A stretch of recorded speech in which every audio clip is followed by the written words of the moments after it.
All right, I'm here with Saxon Panchik for best hour of their day. Welcome, Saxon. Hey, thank you for having me. So, Saxon, obviously a big year for you, coming in ninth at the CrossFit Games. Like I just told you, we don't dive too much into games, competition, and all that stuff, but I have a couple questions for you. And to me, the most important question was, all right, you and Noah head to head, five cleans at 295. Did you plan on that slide in? So with that slide in, I was ready for it. I knew he was just coming off that workout, and he actually pulled me to the side as we were walking over, and he goes, "Hey, take it easy on me, bro." I'm like, "Whoa, bro! Listen, if I lose to you after you went over and you just attempted 365 and you beat me, I'm gonna be in some trouble." So I was like, I felt pretty good about it, and going into that, I was like, I'm gonna power it. I don't know what's gonna happen. I tried to power that first one, and it just pushed me down, and I struggled getting out of the hole in the first one. And then for those 4 reps after that, I was like, all right, full commitment, like squat clean, stand it up right into that. Don't step away from the bar. And he was able to power through. But earlier in that day, we did the sprint event, and I had the chip timer on my right foot. So like I was so used to like skipping in right foot. And of course that felt just like a sprint event. And I skipped in with my right foot, but the chip was on my left foot. And ended up losing by zero point zero 0.06, I think, or something like that. So really, with those chip timers, you have to be on top of it. That could Hmm.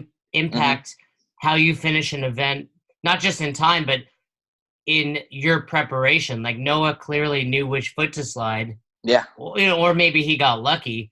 But Yeah. for all events, is there some awareness to when I cross that line, this foot has to be first? Yeah. Typically they're always asking for your left foot. And then for the sprint event, I was like, hey, I'm gonna put this on my right foot. I ended up switching it on my right because I felt more dominant with that. But yeah, that's something you definitely have to be mindful of. I feel like normally in CrossFit events, it never comes down to less than a second, but there's always those rare cases that the fans are going to get a show and they're going to see it really close, and they do have to go to the chip timers. And I think that was just kind of one of those moments, but I got to be happy with it. The same thing happened in the sprint event. I think I beat someone by 0.06 in a sprint event, and I won it there, and then I lost it later in the evening. So it's like you got to give and take a little bit. So you're not beating yourself up over it.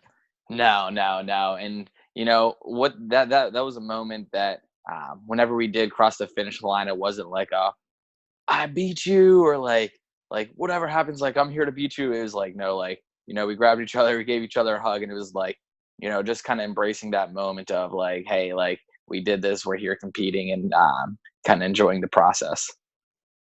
It wasn't long after that event before your buddy John Woolley had you as a meme on Make Wads Great Again. Now, you may not be aware, myself and my partner in Best Hour of Their Day, Jason Fernandez, are the other two people sitting there because we were judging the two lanes beside you. Yeah. So it was really cool to be that close to you guys. And I was I was surprised at how well you kept up, considering, like you said, you were squat cleaning every rep. I was like, okay, third rep Noah's going to pull away because he's power cleaning, Hmm. but you just stayed steady and consistent and still almost beat him with that extra range of motion. Yeah. And you know um going through all of those pulling movements, we I think we cleaned we both got an attempt at 365. So like I knew my pulling strength was going to be gone, not just from that, but we did Mary the day before that. So like even warming up in the back, I was like 315 was coming up, and I mean it felt like 335, 345, and like I knew my pull was gone, but my legs were feeling good, and I was like, hey, I'm going to let my that load carry in my legs a little more. And I think longevity in that workout, especially the tiebreaker, was going to be in the legs, and I knew my pulling strength probably wasn't there. So last thing I wanted to happen was try and power it and then miss a repetition. And I just figured if I could stay consistent throughout all 5 of those repetitions, that I'd be just fine. So I had Logan Collins on last week. He came in 13th this year, and I was talking to him because I judged him on Mary, and Yeah. he got 21 rounds plus. And having done Mary, I've been involved in CrossFit since 2007. Having done Mary probably 10 times, my best score being around 17 rounds. Yeah. But but for me, 17 rounds, I was like, okay, I think I have rhabdo. Like I'm messed up for day. How sore were you after doing that many reps? Oh, I was there too. Because he um, made it sound like he was fine the next day. Were you feeling Mary? it wasn't the next day; it was the day after that. It was the DOMS, the delayed on muscle soreness I felt. It was more Monday. Whenever it was a full day to rest, it was rolling over in bed, and I was like, I can't roll on my arms. That on top of doing those pegboards, then we pretty much swam 2,000 meters with just our arms. That just slowly started to build out more and more throughout the end of the weekend. And it is that's how we train, is building volume and being able to push through that, rather than like, hey, like maybe I'm going to start failing repetitions. Like I'm so used to pushing myself to failure in training that I know exactly what that's going to feel like. So I'm 41 and I train in jiu-jitsu as well as CrossFit. And yesterday we had like a really incredible hard session of wrestling, like standing up, taking down, and I'm wrecked today. Does do you ever get that feeling at 23? Like, is there an amount of volume that can leave someone at your age, at your fitness level, feeling beat up like an old man like I do? Listen. After I was walking really slow down the stairs after the CrossFit Games. So you feel it. You're sore. You're not invincible. Mhm. Absolutely. I think that could anybody. That was something I took away from the games. Was I don't think my volume was as high as it has been last year, even just previous years in any type of competition that I went into. What I did whenever I came back from the CrossFit Games last year, I looked at the events, not just that year, but even the 2 years prior. And majority of the events were set up as like 21, 15, 9, 30 muscle ups. I think we only did like 4 rope climbs. And I felt like it was more of a spectator. Majority of the events were spectator events, and it was about who can put the throttle down. And even the CrossFit Open was like that this year, where it was, I wasn't too gassed after it. It was a lot of high skilled movements, lower repetitions, and who can just put that pedal to the floor. And I took that, and that's how I trained this year, which I think was a great thing, especially with the cuts, because I knew that I could push the threshold of like, hey, what my body's capable of. But by the end of the weekend, I felt like my volume wasn't as high as it could have been. And that's something I'm learning that into my training for next year. So I definitely felt like I might have been a little more sore than some of the other athletes, but that's just something you kind of live and you learn. I have two sisters, very close relationship with them, but we've never been a part of sports together. I grew up wrestling. My other sister was involved in like crew, and my younger one's just really smart. So I can't even imagine what it's like being competitive with your brothers, let alone at the top of a sport, with Yeah. one of them in the top 10. Is there, does that help you? Does that carry you through more so than the other 8 competitors there, knowing your brothers beside you? Like you have like a teammate, or is it just, I still got 9 competitors next to me? It's a little bit of both. Sitting in the back, it's, we have those conversations of how are you going to approach this? Have you ever done anything like this? Like, what do we expect to feel? And like, knowing that you have someone back there that you can trust, rather if you're talking to some of the other competitors, they'll tend to mess with a lot of the younger athletes or a lot of the new rookies coming in, where it's like, you won't try and hold on to all these repetitions. Like, what's the plan here? And they'll be like, I think you should hold on.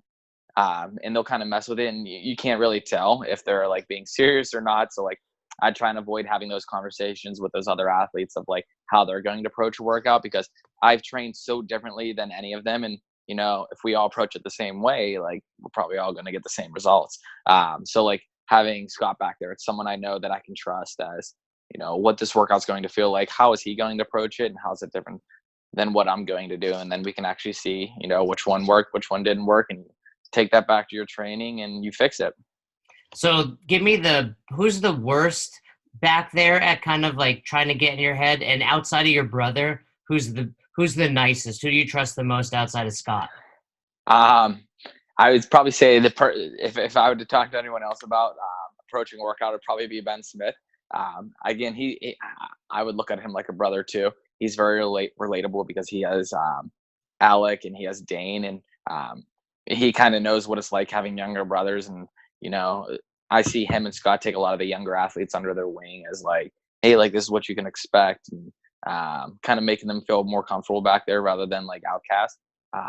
As for everybody else, a lot of the other athletes are kind of like just keeping the mood light and messing around with each other. Would there come a point in time, all right, you and Scott, going into the last event, 5 points separate you first and second? Does the trust stay there, or is that okay at this point to be competitive and mess with each other? It would never. I don't think it would ever come down to messing with each other. It's going to come down to just who's fitter. You're going to approach it that way. I might approach it a different way, and we're going to see which way is better. And maybe you should have listened to me. Now, so you have your third brother, Spencer. You're twins. Hmm. Growing up, it was always hard to tell twins apart. Yeah. Now the big differential between you two is one's a games athlete, right? Yeah. Outside of the fact that one of you is now considered a games athlete and one hasn't made it, what's the biggest difference between you two? Um, I d- that's a tough question because we're such different athletes, and how we train and even how we compete. Like Spencer would be someone that I wouldn't go to. Like, hey, Spence, how are you going to approach this workout? Because I can guarantee it every single time he's going to be like, I'm going to go full send and I'm coming out hot. And he does that. He does that every workout. And sometimes it works, sometimes it doesn't work. And you know, no matter what, if you tell him to pace it out, he's going to come out hot every single time. But I would say as athletes, that's what separates us the most. So my two of my best friends growing up were twins. We're on the wrestling team. I would say once a week, wrestling practice would turn into a full blown fist fight between the two of them. When was the last time you and Spencer got into a fist fight? Nah, we've never got into fist. I mean, we've wrestled, but we actually wrestled in high school before we got into CrossFit, and we started training with a wrestling team whenever we first moved out here because that was something we wanted to pursue before we kind of realized we wanted to do CrossFit. So, like, I'd probably say the last time we got into it was at wrestling practice, and the coaches and the athletes always wanted to see me and Spence wrestle, and it was like no one would ever get pinned. I mean, we would go like 7 to 10 minutes until like we were just like, all right, we're done. Is wrestling one of the best sports to prepare you for CrossFit? Absolutely. I think mentally and physically it prepares you to be a better athlete in CrossFit, but not just that, but it teaches you how to win, and it teaches you how to accept. If you, as you said, you wrestled, you know how bad that feeling is whenever you lose wrestling. And it taught me that from a young age, and I've wrestled since I think I was like 5 years old. And I hated to lose, but I'd say that's like one of the biggest things I've taken away from that. Is losing in a CrossFit workout a little less emotionally challenging? Like, to me, losing a wrestling match is that person imposed their will. Like, they beat me as another man. Yeah. But CrossFit, it's like while they beat you, it doesn't feel so much like they dominated you. Yeah. Yeah. I think in CrossFit, you're able to kind of give it a, hey, you won this one. I'll beat you in the next five. Rather wrestling, it's kind of like, hey, you just took my manhood away from me. What do you do? I mean, you're 23, right? And Mm-hmm. what do you do for mindset? That's something we get asked a lot for coaches. What do you do to prepare for mindset, be it in a workout, go to the games, at sanctional events? Do you have a specific training? Yeah. So I've been over this last year, I pushed myself to go out and push myself out of my comfort zone. And I think this was the most events I've ever done. I mean, although there were sanctionals and we were kind of forced to have to do that, it was something that I really wanted to do, was to get out and experience that. And um, in January was my first competition that I've done by myself without having another Panchik there. And it was just me, and I didn't have to worry about Scott or Spencer or like where they were going to be, but it was, I had the full responsibility of um, whatever my destiny was. Like I had to own that. And going into that mentally, I was thinking like, hey, I'm not here to make friends. I'm here to compete. I'm here to win. And what I noticed was I think that ended up being like one of my worst competitions because I wasn't having any fun with it.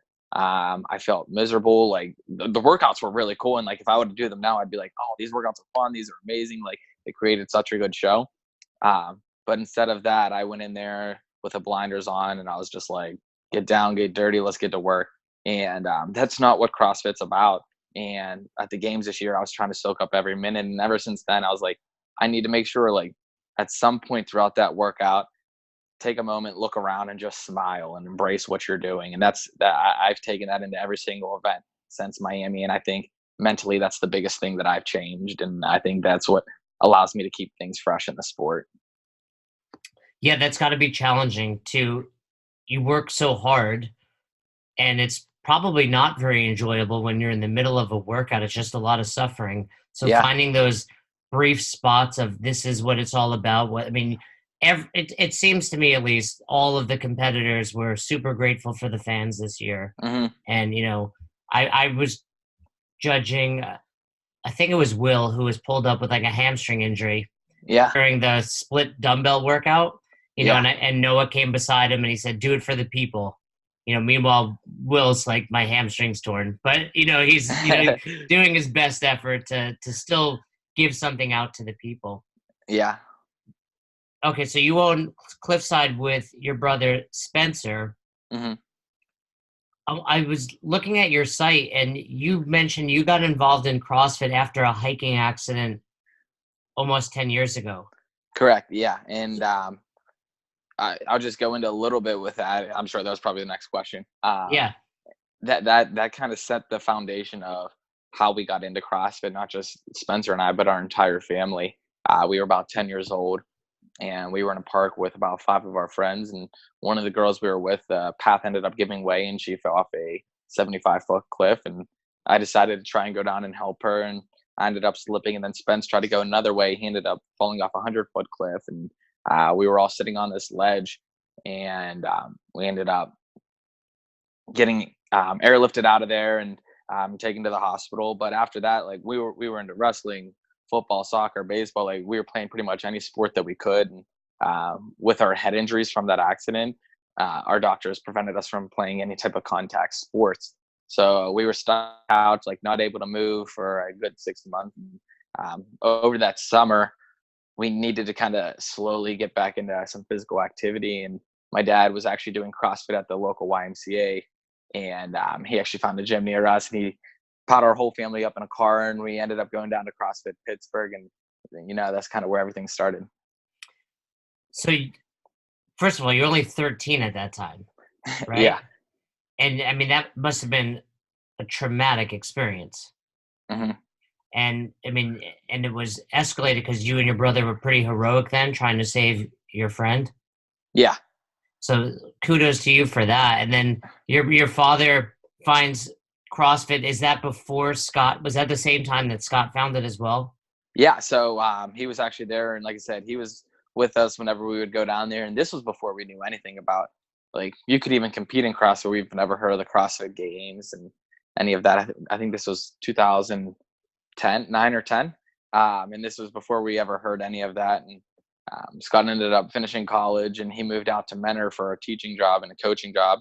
And he's like, "Hey, I'm going to do this CrossFit Open." And he ended up winning the first workout, which was 7 minutes of burpees. Oh, I remember And that workout. I did it in my garage. Yeah.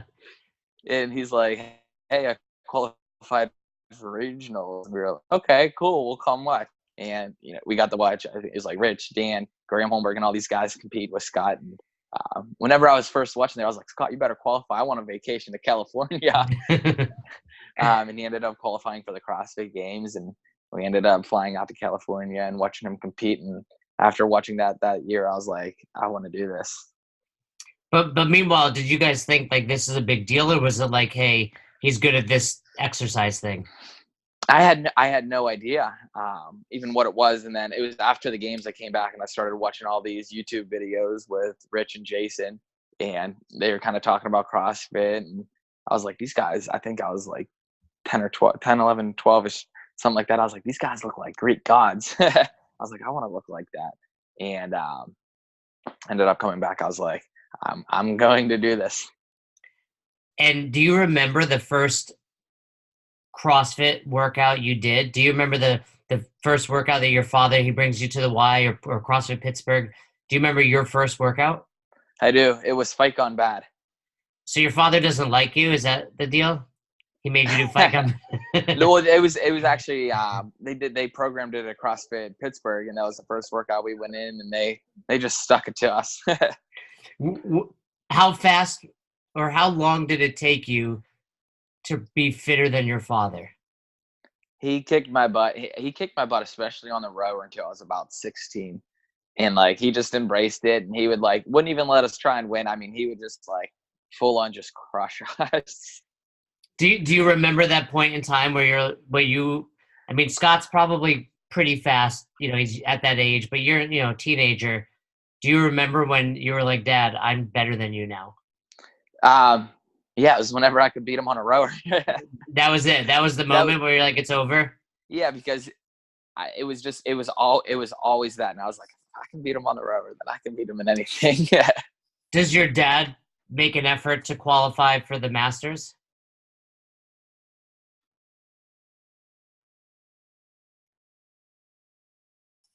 Since it happens, he does a lot really just to kind of support us, and whether that's picking up classes in the gym and making sure that we're able to do everything we can to qualify for the games.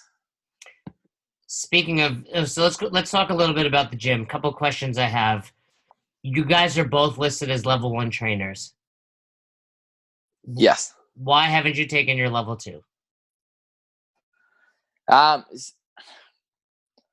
want to. I'm kind of just waiting until that level 1, and I want to slowly increase that up further and further. It's just a matter of like being able to set the time aside to do that. I love being able to learn more and more. It's just a matter of like figuring out the right time to do that, especially now with the CrossFit season. There's no good time to do anything, and it's just something that I need to plan, and I need to do it. So, I'm sure you could reach out to Dave Castro, and he'll take care of you hitting that level 2.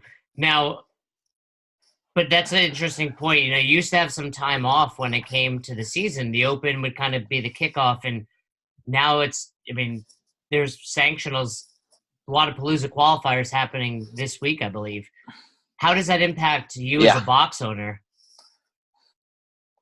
As a box owner right now, we're prepping our members to be ready for the Open. So a lot of gyms will do cycles of like, whether it's squatting cycles. I like to think of it as cycles as like, hey, we're getting ready for the Open. The Open requires a ton of intensity. So we're pulling back on the weights a little bit, and we're focusing on cranking up our intensity a little bit. Maybe it's one workout a day with maybe a little strength where we're going to be building a little bit of volume in our legs. But we're really pushing people to push that intensity. That way they're going to be able to do that for the Open. And for the games, whenever I'm training for the games, they're always a week behind. So I always think it's super important to have a purpose for your training. So whenever I was training for the games, it was more workouts, longer workouts, higher volume.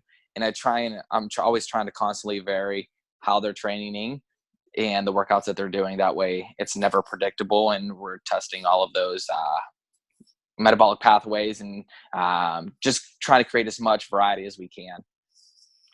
So training with your brothers probably has a ton of benefits. What's the biggest benefit of owning a business with your brother? Yeah. It would have been very challenging to qualify for the games this year if it wasn't for him. And that was something I knew. It was trying to figure out when's the right time to open up a gym. And I felt comfortable that, hey, I would be able to run it on my own. It's just a matter of getting it started. And CrossFit was obviously having a transition year with what they were going to do with the CrossFit Games and how they were going to structure it. And I was like, if they're transitioning into this, then there's no reason that we shouldn't be able to transition from being a coach to being a box owner. So as we started to open up our business, I don't think I trained at all from October till December. And all of my emphasis was, hey, this is the time to set up my gym, our gym, Spencer and I's gym, our gym together, and figure out how we're going to run it. And then once we get this up and running, we have a full 6 to 8 weeks to be ready for the Open. But let's just make sure that when we open this, we have everything organized. We know exactly what we're going to do. And it's almost like we can step in as not just a box owner, but more as a coach and a mentor for these people coming in. And made it easy because if I was to do this on my own, you can't just bring coaches on right away because you have no clients, you have no income. So Spencer was doing all of the morning classes. I was doing all of the evening classes. So it was kind of as if I was still playing a role as a coach in my brother's gym. But obviously Spencer and I were owning it. We were growing it together. And I think a misconception out there is games athletes in the past that have owned boxes. You have like Jason Khalipa and obviously Ben Smith and a handful of others, they think you're just going to open your doors, and because you're a games athlete, you're going to be flooded with members.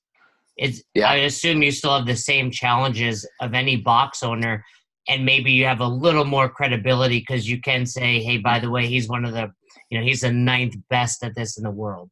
Yeah. Yeah. And believe it or not, I would say in majority of CrossFit gyms, I would say a good 85% of the people that walk through that door have never heard of the CrossFit Games or know what it is. And do they care about it? No. I think a lot of people care about how you're coaching and the product that you're bringing in. That's one thing like we put a lot of emphasis on is, and I don't want people to think of me as a CrossFit Games athlete. I want people to look at me as like, hey, this is a great coach and he's going to get me very far with my fitness goals. And that's what we really push towards people as like, hey, what are your goals? And let's make this happen and let's figure out how we can make it happen. And I think that's the best way to grow your business. And I think that's the best way for them to go, your members to go out and tell their friends that. And I think that's how we were able to grow so quickly. Not, hey, I'm a CrossFit Games athlete, like you should be in my gym. One thing I noticed on your website that I fully back is the fact that you guys are closed on Sundays. Yeah. Having owned 3 affiliates, I've opened, I had a box that was open 365, be it, any major holiday, didn't matter. Yeah. And then I realized I need time off and my members actually need time off. Was it an easy decision for you to say, hey, we're going to be open 6 days a week, closed on Sundays? And do you think that's something you'll carry forward forever? Yeah, that's something I'll always carry with whatever gym I'm running forever. I think that's super important. One, and for multiple reasons. One, it's going to keep people fresh. As an athlete, me trying to be in the gym every single day and actually work out very hard every single day, you're not going to make it very far. You're going to burn out and you're going to kind of lose your drive. You never want to lose that as a business owner or as an athlete.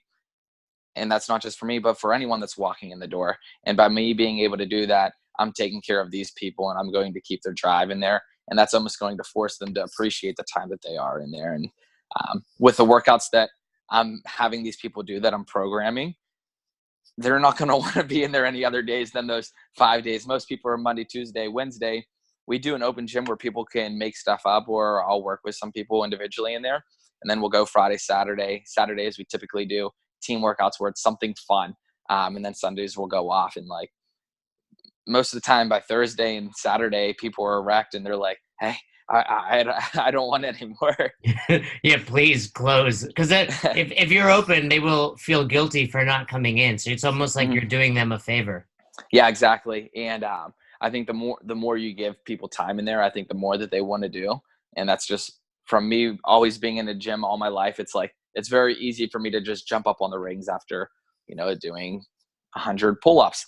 And like, it's an easy way to tweak something. And the more we're able to do that, and the more we're able to limit people to just the program that we're creating, and then anything that they want to do to get better at, we always want to supervise them to keep them healthy.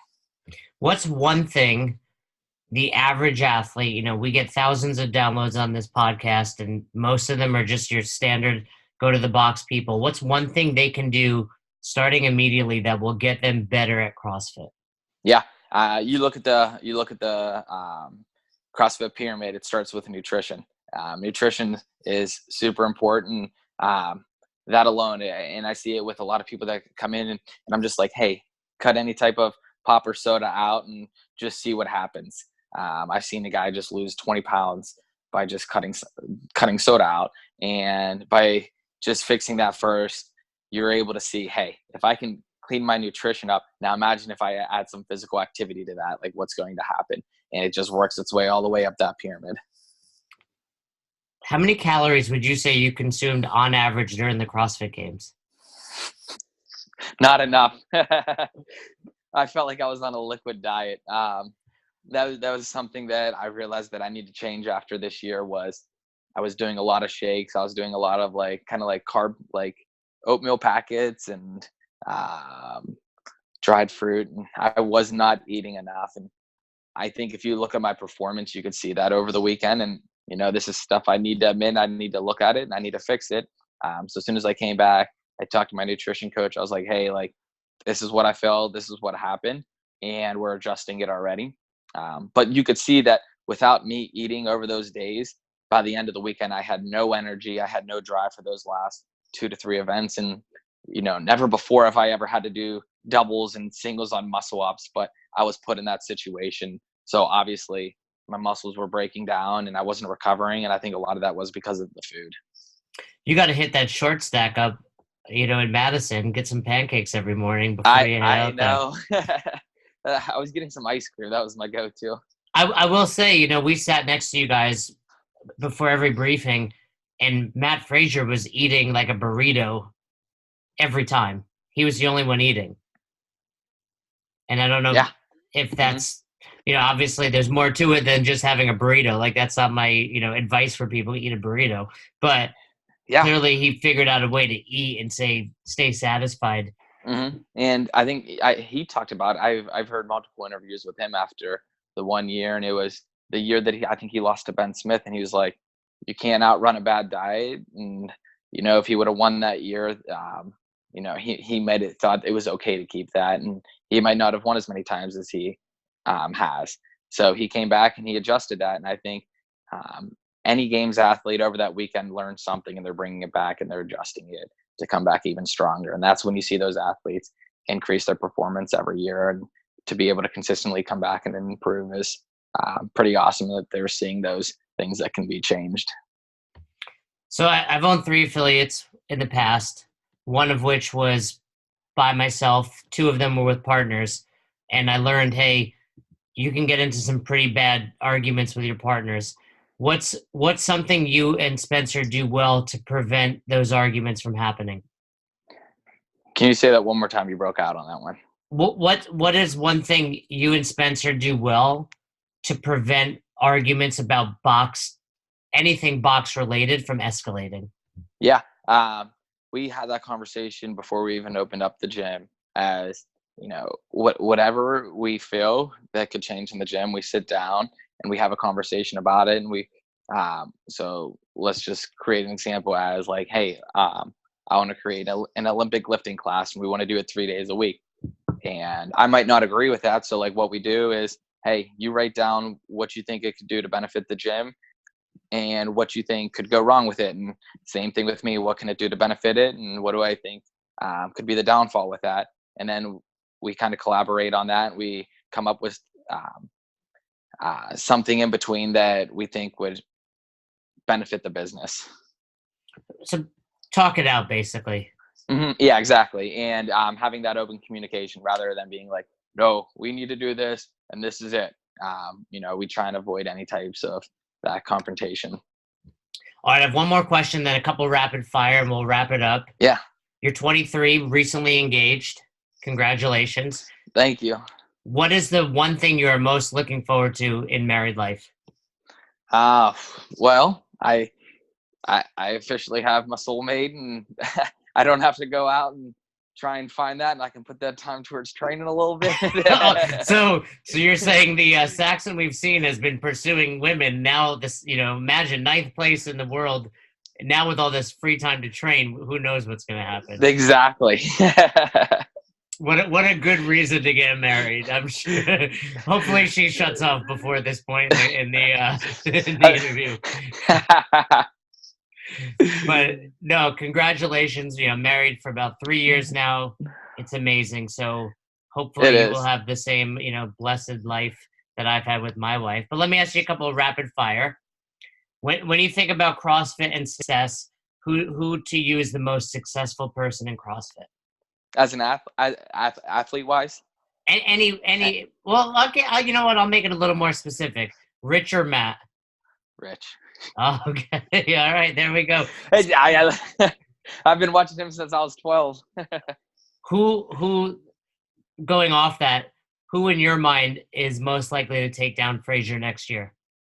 Me. All right, I'll take it. If you're only 23, but if you could become an expert in any subject, what would it be? Oh, business. Smart man, right? You're running a business. Again, being only 23, this might be tough, but if you can go back to your younger self at any age and give yourself one piece of advice, what would that be?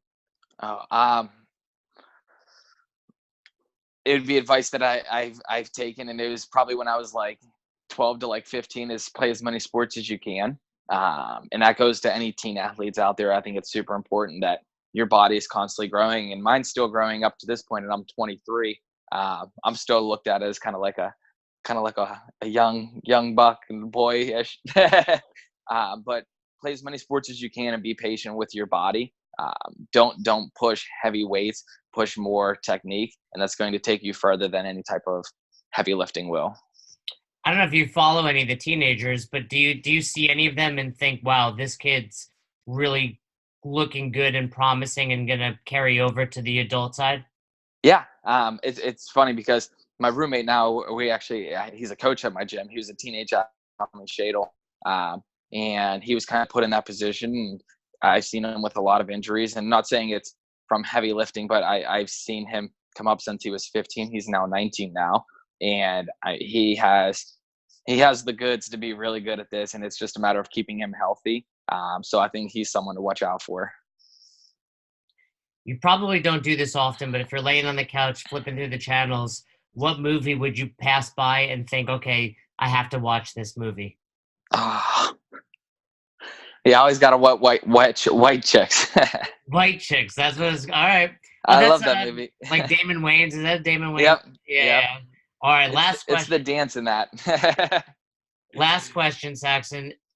Is there any book that you recommend? We try to give out, to our listeners a book club and books that help you develop. Is there any book you recommend they check out? There's been a couple that I've read. One that really, I think, impacted my performance was Unlocking the Subconscious Mind, and it helped me a lot with like mentally kind of preparing and listening to my body and knowing what my body's capable of, not what other people's are. I love it. I love it. And we look forward to seeing you back on the competition floor. And it's been really great chatting with you. I'd love to give you a moment if there's anything you want to shout out, be it sponsors, your Instagram, CrossFit Cliffside, anything you want to shout out for the listeners out there. Yeah, you can follow me on any of my social media channels, Saxon_Panchik. That goes across all platforms. And I don't think if any questions, like reach out to me. There's a lot to be taught to these young kids. So feel free to please reach out, and I can answer any types of questions. Well, we really appreciate that. You have an underscore in your Instagram. Is there a Saxon Panchik out there that doesn't have an underscore? Someone apparently. All right. Well, it's been a real pleasure talking to you. Tell our friend John thanks for the connection. And absolutely. Next time I'm in Ohio, I definitely want to check out CrossFit Cliffside. Definitely. Yeah. Thank you again for having me on.